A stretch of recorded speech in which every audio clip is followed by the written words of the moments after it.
Bom, amigos, tivemos aí um probleminha no nosso quarto bloco. Então nós teremos excepcionalmente nesta videoaula 5 blocos. Eu começarei exatamente do trecho em que foi interrompido. Vou repetir o trecho e retomar até o final desta videoaula. Então comentávamos aqui os dois contos do Gustavo Barroso, Marialva Sertanejo e O Patuá. Então, retornando no início dos comentários, embora o conto Marialva Sertanejo faça parte do livro Praias e Vazes, publicado em 1923, a narrativa já tinha sido publicada antes em Alma Sertaneja, de 1915. O título do referido conto faz alusão a um caso real, um pouco lendário, mas tido como real. A morte de um touro bravo na Arena de Salvaterra em 1779 por Dom Pedro Alcântara de Menezes.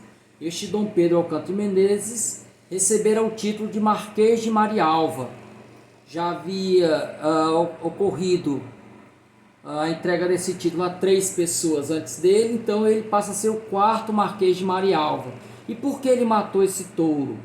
Porque o touro havia assassinado o filho dele, Dom Manuel José de Noronha e Menezes, chamado Conde dos Arcos. Então, o Conde dos Arcos, Dom Manuel José de Noronha e Menezes, era um excelente cavaleiro, resolve enfrentar o touro na presença do rei, do Marquês de Pombal, do pai e outras autoridades, mas ele acaba sendo morto pelo animal.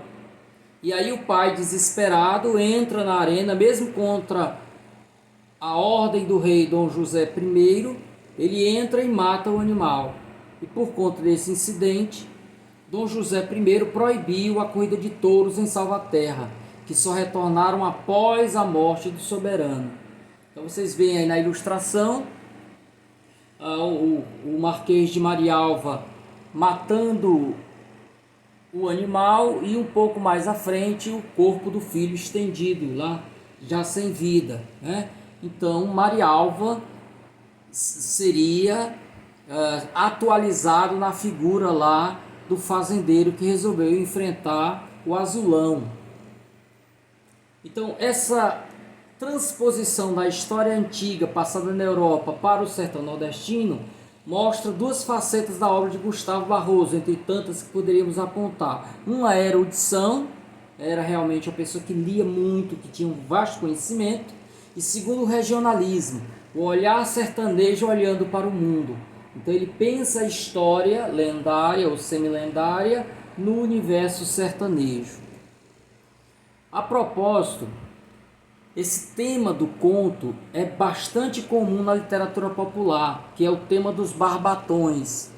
Dentro da literatura popular existe um ciclo bem definido falando sobre as gestas dos bois, dos animais que, indo para a mata, se tornam selvagens. Eles são levados para a mata por ordem do próprio dono, porque eles querem que esses animais se tornem exatamente barbatões, os animais indomáveis. E por que eles querem isso?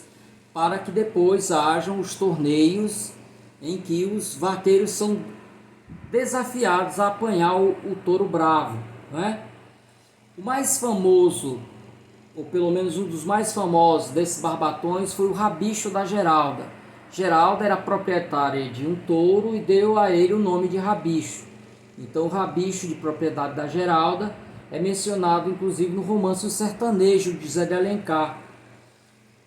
O próprio José de Alencar já tinha apresentado um ano antes a história desse boi em versos, né? Ele conseguiu, junto ao povo, os versos, quer dizer, o cordel, versando sobre o Rabicho da Geralda, e ele traz um livro chamado O Cancioneiro, de 1874. É um livro composto por cartas que ele escrevia a um amigo. No âmbito do cordel, várias histórias, dezenas de histórias versam sobre o ciclo do gado, sobre o boi valente, né? Inclusive é a afirmação do Câmara Cascudo em Vaqueiros e Cantadores, né, que ele diz que o início do cordel vai versar sobre o tema do boi. Dos cordéis, alguns dos cordéis mais famosos que tratam do boi são História do Boi Misterioso, de Leandro Gomes de Barros, História do Boi Manigueiro e o Cavalo Misterioso, de Luiz da Costa Pinheiro, e A Pega de um Barbatão, de João Melquiades Ferreira. Esses 3 cordéis estão aí, a íntegra dele vocês podem ler na Fundação Casa de Rui Barbosa. Entram lá na internet, Fundação Casa de Rui Barbosa, e depois procurem lá a seção de cordéis. O segundo conto, antes de falar sobre ele, é interessante falar um pouco sobre o que é o patuá. Eu trouxe aí 2 ilustrações de patuás diferentes, um de couro mais requintado e um feito de crochê. Existem outros feitos de saquinhos e pano. Então esses patuás, eles guardam dentro deles orações que vão proteger aquele que o transporta ao pescoço, né? Como um colar. Então o patuá é uma espécie de talismã, uma espécie de amuleto, né? No caso do conto, um amuleto capaz de transformar um medroso em valentão. Na verdade, ele trazia em si o potencial de ser valente, né? Mas foi preciso um empurrão para colocar isso, né, em prática. Tanto num cordel quanto no outro, nós vemos a apresentação de um cenário que era muito caro a Gustavo Barroso, que era o ambiente do sertão, né? No caso de O Patuá, o mundo sertanejo se evidencia pela alusão ao roçado de Chico de Paula, bem como através de figuras do texto, como o jagunço João de Santa Fé, que era capanga do coronel Zé Inácio Simeão. Então esse universo do interior era muito recorrente, muito constante nas obras do Gustavo Barroso.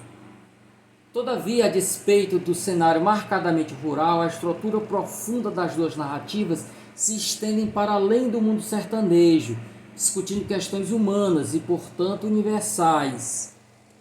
Nessa perspectiva, tanto a punição da arrogância do coronel Paulo Guedes quanto a truculência de Chico de Paula ratificam a condição das 2 narrativas como fábulas, quer dizer, histórias que trazem uma moral, né? Que fazem as pessoas pensar sobre seus comportamentos. Bom, com esses comentários, nós encerramos a nossa 7ª videoaula. Então, eu gostaria de, mais uma vez, pedir a vocês que vão às tarefas que vocês têm aí, as atividades avaliativas, né? Temos uma para entregar dia 4 de outubro e outra para entregar dia 15 de outubro. Não deixem para a última hora, ok? E desejo a vocês todos bons estudos e até a nossa próxima videoaula.